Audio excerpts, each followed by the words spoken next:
आज हम बना रहे हैं मज़ेदार शीश तोक चिकन स्टिक्स, वेरी कलरफुल और बहुत ही मज़े की और इजी सी बनती हैं।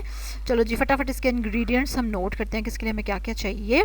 इसके लिए हमें चाहिए चिकन ब्रेस्ट है ये 200 ग्राम, आधा कप दही है, साथ ही हम ले रहे हैं इसके लिए वेजिटेबल्स, प्याज है, शिमला मिर्च और टमाटर, जिसको बड़ा बड़ा आपने काट लेना क्यूब्स में जैसे मैंने काटा हुआ है। चलो जी अब हम देखते हैं इसके लिए मसाले जो कि हम इसको मैरिनेट करके रखेंगे चिकन को, वो हमें क्या चाहिए।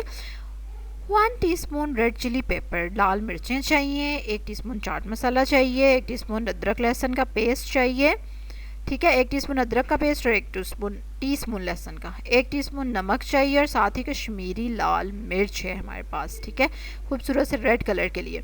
अब ये सारे मसाले हम चिकन के अंदर मिक्स कर देंगे जो अभी मैंने आपको दिखाए हैं।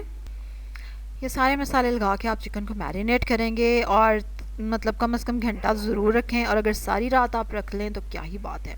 अब हम इनको स्क्वेयर्स में चढ़ा लेंगे, एक चिकन का पीस, एक शिमला मिर्च, एक प्याज, एक टमाटर, यम।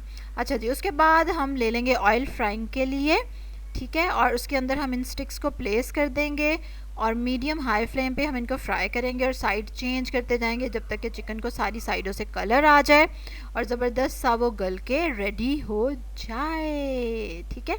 मीडियम फ्लेम पे आपने इसको फ्राई करना है और उसके बाद आप इसको केचप के साथ इंजॉय करें या ऐसे ही खा लें, बहुत ही मज़े की लगती हैं, बहुत प्रेजेंटेबल लगती हैं, सबसे बड़ी बात, ठीक है। चलें जी अब जल्दी से लाइक करेंगे मेरी वीडियो को, कमेंट में ज़रूर बताएं कि आप किस तरह से चिकन स्टिक्स बनाते हैं, मैरिनेशन में क्या मसाला ज़रूर डालते हैं। कल एक और मज़े की रेसिपी के साथ आपसे मुलाकात होगी, तब तक के लिए अल्लाह हाफिज़। चलें जी हम इंजॉय करते हैं अपनी स्टिक्स।